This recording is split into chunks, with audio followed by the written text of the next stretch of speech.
Протестот на одгледувачите на овци е се поизвесен, откако на само 3 дена пред предвидениот термин за негово одржување, парите за субвенции се уште не легнале на нивните сметки.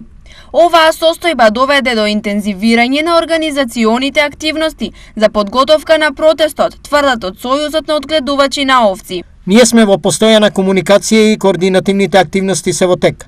За сега ниту еден одгледувач нема добиено субвенции, така што немаме причина да не го одржиме протестот. Велат од Сојузот.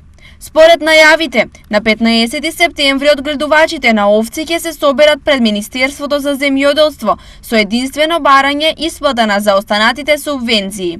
Минатата недела па од ресорното министерство информираа дека досега се исплатени 62,2 милиони денари на одгледувачите на кози, 330 милиони на одгледувачите на говеда и 210 милиони денари на пчеларите.